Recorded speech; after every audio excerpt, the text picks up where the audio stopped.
మన ప్రభువును, మన రక్షకుడును, సర్వలోకనాథుడును, సర్వంతర్యమైన ప్రభువైన యేసుక్రీస్తు నామం పేరట అనుదినము దేవుని వాక్యం వింటున్న ఆ కృపగల దేవుని బిడ్డలైన మీ అందరికీ హృదయపూర్వకమైన వందనాలు తెలియజేస్తూ ఉన్నాను. దేవుని బిడ్డారా, మరి దేవుని వాక్యాలను శ్రద్ధగా వింటున్నారు.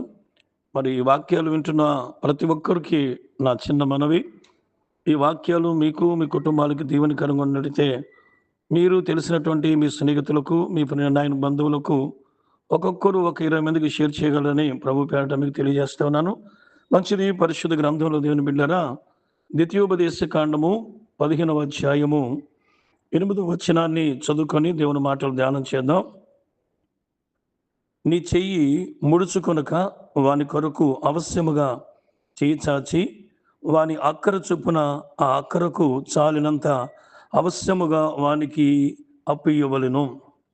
ప్రభునందు ప్రియమైనటువంటి దేవుని బిడ్డలారా, ధర్మశాస్త్ర గ్రంథమైనటువంటి 5 పుస్తకాలలో చివరి పుస్తకమైన ద్వితీయోపదేశ కాండములో ఇశ్రాయేలు ప్రజలకు దేవుడు రెండవసారి ఆ 12 గోత్రాలు వారికి తెలియచేస్తున్నటువంటి ఒక గొప్ప విలువైనటువంటి గ్రంథము ఈ ద్వితీయోపదేశ కాండము.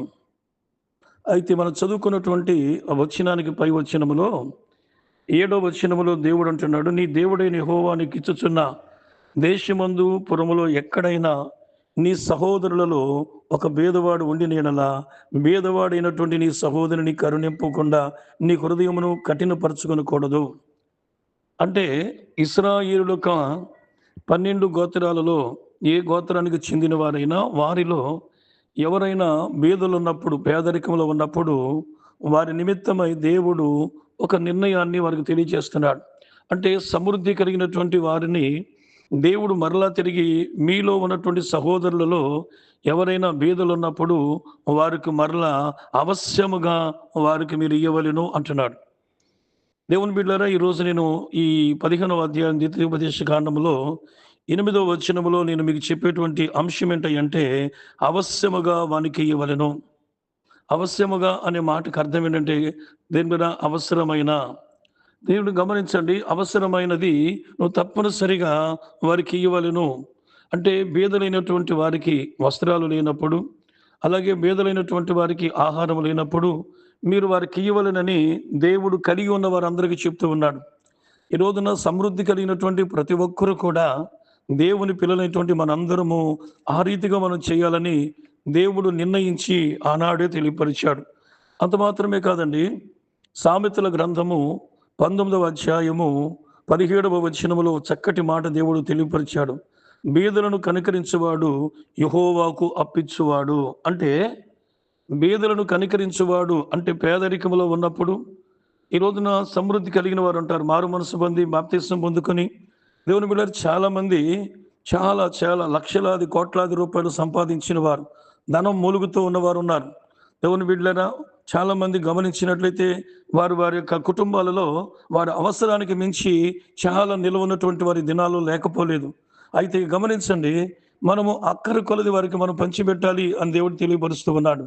అయితే మీరు గమనించాలి, కొండ మీద ప్రసంగములో కూడా మత్తయి సువార్త 25వ అధ్యాయములో ఆయన చివరి వచనాల్లో కూడా ఈ మాటలు తెలియపరిచాడు.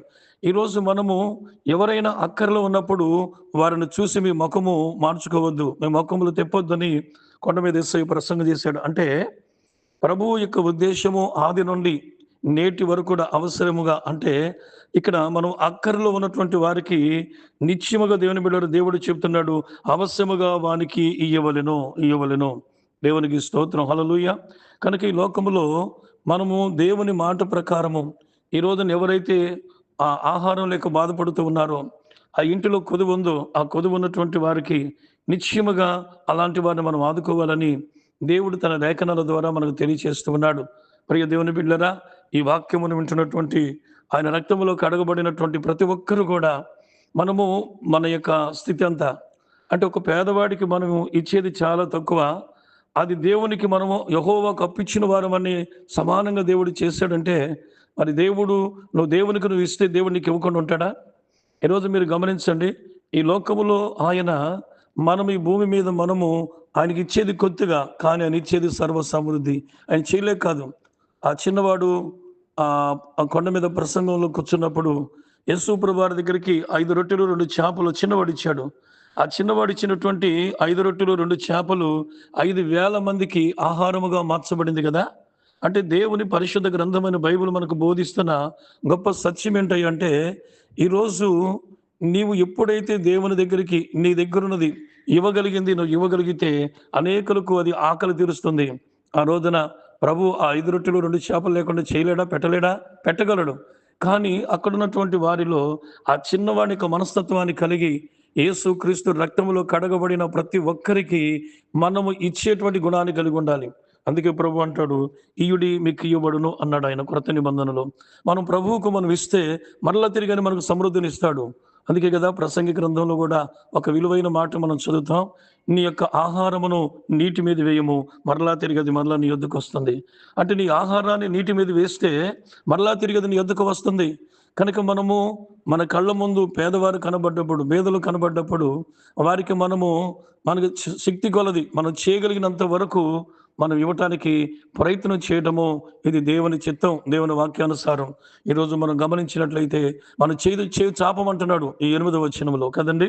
కనుక మనం చేయి చాపి నిత్యముగా అవశ్యముగా అవసరాన్ని బట్టి వారికి మనం సహాయపడాలనేది దేవుడు మనకు నేర్పుతున్న ఒక గొప్ప నీతి పాఠము.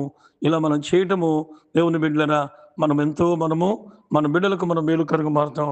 అనేక మంది ఇతర దేశముల నుండి మిషనరీలు మన భారతదేశానికి వచ్చి ఎంతో దాతృత్వం కలిగి ఎన్నో కార్యక్రమాలు చేశారు. ఎన్నో దేవుని బిడ్డలు మన భారతదేశంలో అలాగే ఇచ్చారు కాబట్టి ఎంతోమంది పేదవారికి వైద్యం, విద్య ఎన్నో అందినాయి కదా! మరి అలా చేయకపోతే అనేక మంది పేదవారు అనేకమైన అక్కర్లతోనే ఇదైపోయేవాళ్ళు. కనుక మనం గమనిద్దాం.